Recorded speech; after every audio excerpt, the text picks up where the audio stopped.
Moments later, he pulled me onto the bed, rushing as he always did. There was no time, no need to undress. I simply lifted my skirt and we got it over with, fast. Every time felt like we were acting in a cheap spy thriller, playing roles neither of us truly cared for. But nothing, absolutely nothing, could have prepared me for what happened next. The door burst open with a deafening bang, the kind that shakes your very soul. My affair partner was thrown backward, crashing into the room as if hit by an invisible force. I lay sprawled on the bed, frozen in shock, my mind struggling to process what had just happened. Then I saw him. My husband stood in the doorway, towering over the crumpled figure on the floor. The room was dim, lit only by the soft neon glow seeping through the window. The air was thick, heavy with the scent of sweat, perfume, and secrets. This wasn't passion. It never had been. Just routine. A fleeting escape from a life that had lost its spark. He barely spoke anymore, just came in, took what he wanted, and left like clockwork. I had tried to convince myself it was exciting. But deep down, I knew it was empty. Then the door. It didn't creak. It didn't slowly edge open. It exploded inward with brutal certainty. The sound that followed wasn't a voice. It was impact. A sickening, unmistakable crack of bone meeting flesh. Before I could react, the weight on top of me was yanked away. I gasped. His body flew across the room, hitting the floor with a heavy thud. Pained groan escaped him. My heart stopped. My ears rang. I turned sharply. And there he was. My husband. Standing in the doorway. A shadow stretching from his frame across the floor. His fists were still clenched, knuckles raw and trembling. But his face. Too calm. His eyes locked onto mine, dark and unreadable. And for the first time since this tangled affair began, I felt real fear. He didn't yell. He didn't ask questions. He just stood there, silent, heavy with something I couldn't name. I opened my mouth, maybe to beg, maybe to explain, maybe just to lie. But no words came out. Behind him, the door clicked shut. A quiet sound, yet somehow it echoed like a gavel. Then his voice. Flat. Cold. Unshaken. Get up. I swallowed hard, my limbs stiff, refusing to move. My affair partner groaned from the floor, struggling to lift himself. My husband didn't even glance at him. I said, get up. His tone didn't rise. It didn't need to. With trembling hands, I reached for my clothes. My breath came in quick, shallow bursts. Every nerve in my body screamed at me to run, but I couldn't move. I knew instantly this wasn't fury. It wasn't betrayal. This was something darker. A decision had already been made, and that thought terrified me. The room was suffocating, thick with dread. My pulse pounded in my ears as I struggled to stand, tangled in the sheets. My husband remained motionless in the doorway, expressionless, but the weight of his silence crushed me. Behind me, my affair partner whimpered, clutching his face where the punch had landed. He blinked, dazed. What the? Before he could finish, another brutal kick slammed into his ribs. The sound that followed made my stomach lurch. A crunch. He gasped, curling inward in pain. I couldn't breathe. This wasn't a man lashing out in blind rage. This was surgical. My husband had never been impulsive. He was deliberate, precise, cold. Every action calculated. That was far more terrifying than any outburst could ever be. I tried to speak. Please. But when his eyes flicked to mine, the rest of my words died in my throat. He turned back to the man writhing on the floor. Get up. No response. Another blow, this time to the stomach. My affair partner choked, coughing violently, trying to drag himself away. My husband crouched beside him, grabbed a fistful of his hair, and yanked his head up. You enjoy touching what belongs to another man? His voice was quiet. Too quiet. The man whimpered. I. Without warning, my husband slammed his head against the floor. I gasped, my hands flying to my mouth, breath catching in my chest. Then my husband turned to me. "Get dressed." I scrambled to obey, my fingers fumbling as I tugged my skirt back into place and reached for my blouse. My mind was racing, trying to make sense of this. Was he going to talk? Leave? Hurt me? Then the truth hit me like ice. He wasn't telling me to get dressed because he wanted to talk. He was taking me somewhere. And I had no idea where. Behind me, my affair partner coughed, trying to push himself up. "Man, listen." A punch silenced him, snapping his head sideways. He crumpled with a groan. My husband stood calmly, adjusting his sleeves like he had just brushed lint off his jacket. Then he looked at me, head tilting slightly. "Let's go." "Where?" My voice cracked under the weight of fear. He smiled. That smile told me everything I needed to know. I wasn't being led somewhere to talk. I was heading toward judgment. He reached for my wrist, not painfully but firm. Unshakable. "Move." My heart pounded like a war drum as he led me out of the room, past the broken man on the floor. The bastard didn't even try to get up. Maybe he knew better. As we stepped into the hallway, something even more chilling settled over me. My husband still wasn't yelling. Still wasn't lashing out. He wasn't out of control. He was in control. Completely. I tried again. "Please, just let me explain."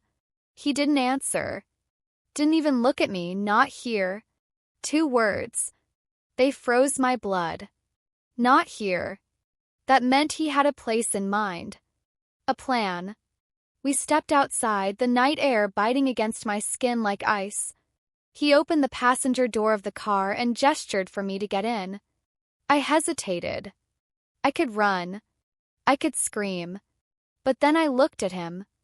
This wasn't a man who would chase me down in a rage. He wouldn't make a scene. He'd wait. And when I least expected it, whatever punishment he had planned would be worse. So I got in. The door shut behind me like a verdict. Moments later, he slid into the driver's seat and started the engine. Silence. The city lights flickered past the windows as we drove. I sat frozen, fists clenched in my lap, trying not to fall apart. Then I saw where we were going. No. No, no, no. He pulled into the parking lot of the restaurant where we had celebrated our first anniversary. The place where, once upon a time, he had held my hand across a candlelit table and promised forever. He parked. He took the seat across from me, perfectly composed. Then, wordlessly, he placed his phone on the table, screen facing up. I barely had the courage to look. But when I did, I saw it. Recordings. Streaming live. Shared to a group chat. A number I didn't recognize. His voice was low, almost soft. "Take a good look." I turned. And there they were. Scattered among the restaurant's patrons. Separate tables. Watching. His friends. His colleagues. And worst of all, mine. My family. My friends. All seated like spectators at a play. Some pretended to eat, but their expressions betrayed them. They knew. They had seen. And now everyone was watching. I tried to breathe, but the air felt too thick to swallow. He leaned forward, hands calmly folded. "Now, remind me, how long has it been?" The world around us faded.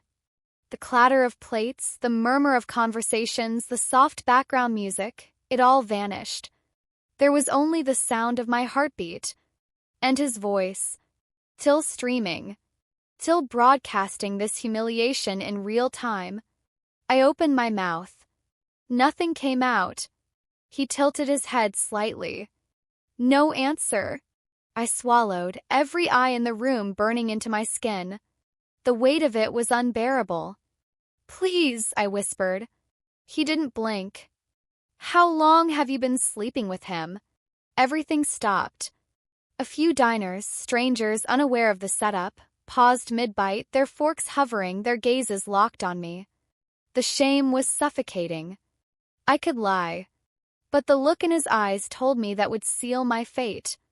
6 months, I choked out. His lips twitched, not in amusement but in grim confirmation. He already knew. But of course he did. From the inside pocket of his jacket, he pulled out a small black USB drive. He set it next to the phone and tapped it with a finger.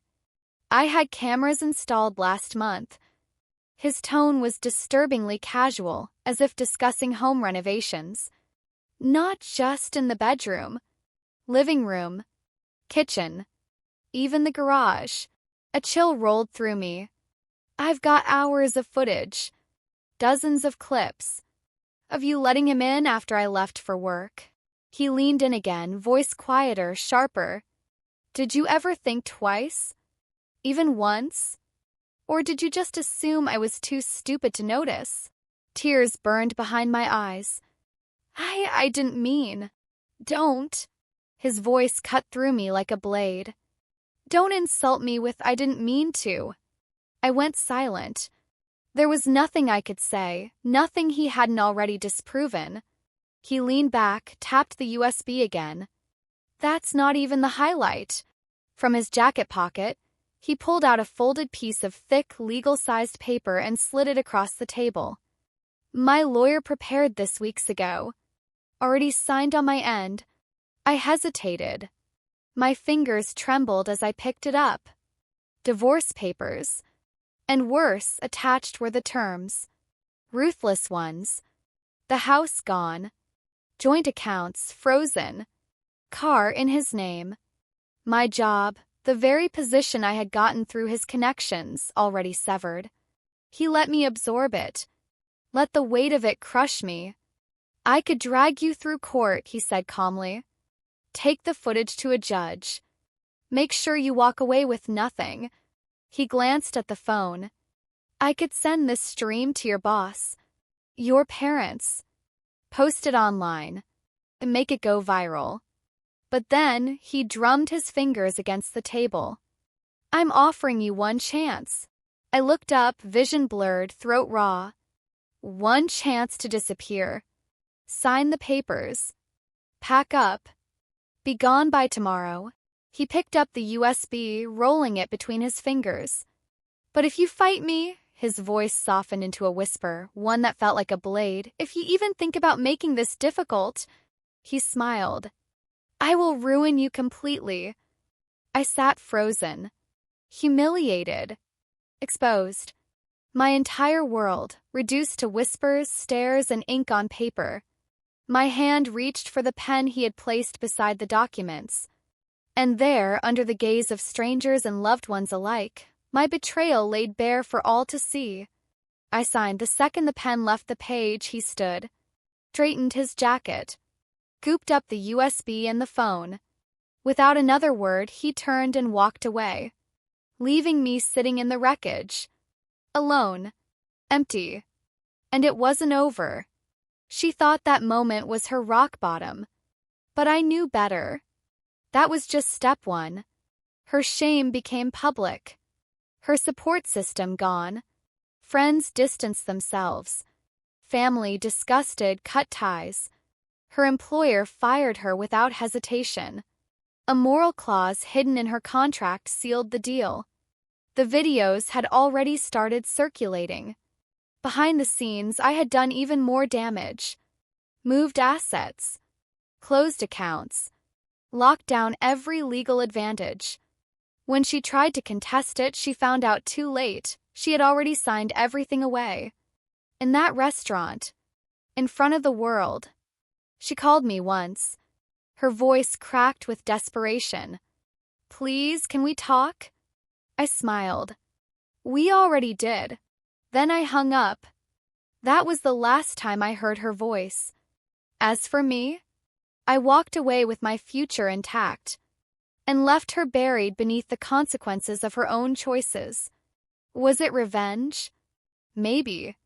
Did it go too far? You tell me. Drop your thoughts below. And if you love stories that hit hard and leave an impact, make sure to like, subscribe, and stay tuned. More tales of betrayal and justice are coming your way. Your support means everything. Thanks for being part of the ride.